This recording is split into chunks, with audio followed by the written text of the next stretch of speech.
Next up, we have Finding Nemo, which was released in 2003, directed by Andrew Stanton and Lee Unkrich, written by Andrew Stanton, Bob Peterson, and David Reynolds. After the death of his wife, a timid clownfish is terrified of his son exploring and being away from home. Despite his warnings, his son is captured, so it's up to him to find his son and bring him back home safely. This film had a budget of $94 million and had a worldwide box office gross of $940 million, so close to $1 billion, Nemo. This film stars Albert Brooks, Ellen DeGeneres, Alexander Gould, Willem Dafoe, Brad Garrett, Allison Janney, and Austin Pendleton. Finding Nemo is a really beautiful movie and a very heartwarming and heart-wrenching movie. And I think that this is Pixar firing on all cylinders, where they perfectly blended drama and heart with great comedy. And this is the most visually stunning Pixar movie to date. Yeah, it's obvious that Pixar picked the perfect world and environment to make a movie in with Finding Nemo underwater in the ocean. And Pixar really got to flex those muscles from an animation perspective and show us something we've never seen before, and they sure did. And it's such a colorful film and unique and charming, and it's emotional, it's funny. It's actually hysterical. Yeah. And the stories are great, and we have like basically two storylines going on at the same time, and kind of a race to the finish. And it's full of creativity, and it blew every other animated film out of the water, pun intended, from a graphic standpoint. And they once again teamed up two memorable co-leads for this film, where we have Marlin and Dory. And so Pixar is once again using their trademark story structure to tell this story. And also every Pixar movie, the lead character has this theme of self-improvement. And in this film, Marlin goes through a character transformation of being a very worrisome and controlling father to becoming a more trusting and easygoing father by the end of the film. Yeah, Nemo is full of so many important messages, and most importantly, that it's okay to be different. Nemo was born with a birth defect. He's got that small fin, which forces his father, Marlin, to be overprotective of him, especially what happened to him with his wife, too. And this eventually pushes Nemo away and makes Nemo try bold things and to make up for this handicap that he was born with. And Dory has short-term memory loss, and as a result doesn't know much about who she is. And the moral of the film is everybody is unique, and it's important to accept who you are, and that you have to try to live the best life possible no matter what cards you're dealt. And you shouldn't let what makes you unique hold you back, but instead you should embrace it. And this film demonstrates the power of the love of a parent to their child, because Marlin has an impossible task in front of him where he has to somehow find Nemo, who was taken by a human, and he traverses the entire ocean in order to do this impossible journey.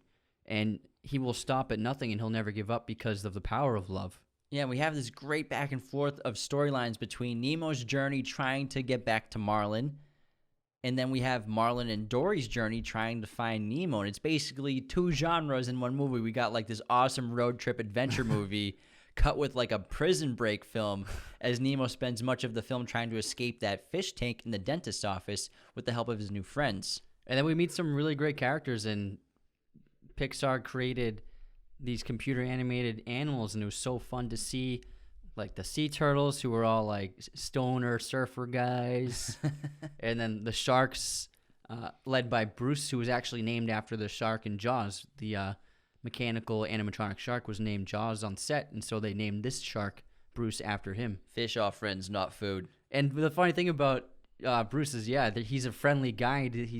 He seems to be helping them out, and he wants to do right by them, but then once he smells blood, he turns into a ferocious beast. Yeah, the concept of the sharks who are like trying to kick the habit of eating fish is hysterical to me. It's great. And then Crush the Sea Turtle is actually played by director Andrew Stanton. He recorded the dialogue as a temp track just to have in the film for editing, and then they were planning to hire another actor, but every time they showed the film to someone, they loved his performance as the turtle, so they kept it in. Marlin in this movie kind of reminds me of Prisoners with Jake Gyllenhaal and Hugh Jackman, where his whole life is based on protecting his son and his family and caring for his son and not letting anything bad happen to his son. But then something bad does happen to his son when he's captured by the scuba diver, and we have to watch him on this emotional journey where half the time he's a wreck, and he's just doing whatever he can to find his kid. And it's a very similar storyline, except a lot less dark. Yeah, a lot less violence.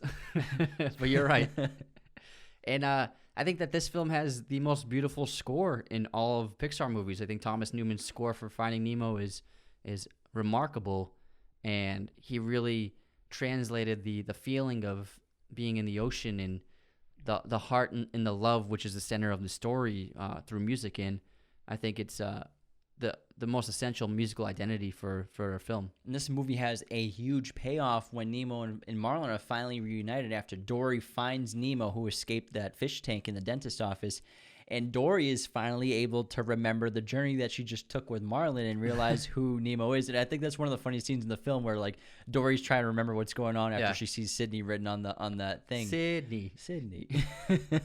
Yeah, and Dory, I think that she gains her memory back because she finally develops an emotional connection with Marlin, and that allows her to link up these memories together and to have them stick within her brain. And the great thing about Finding Nemo is there are tons of like jokes that kids don't even get, and there's a complexity to Albert Brooks' character Marlin, and we have this massive world full of beautiful creatures, and it's almost hypnotic, just like when you go to an aquarium and you're walking around and you're seeing these amazing tanks full of these swimming fish and these beautiful colors and these hovering jellyfish and colorful lights, and it's a beautiful film.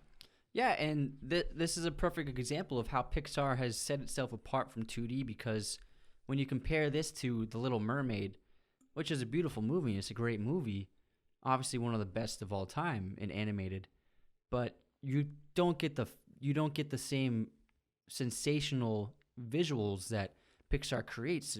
With 3D, you feel like you're in the water. You see the light passing through the waves, and you can see all the textures and animals and critters, and this really showed the power that Pixar had to transport you to another world.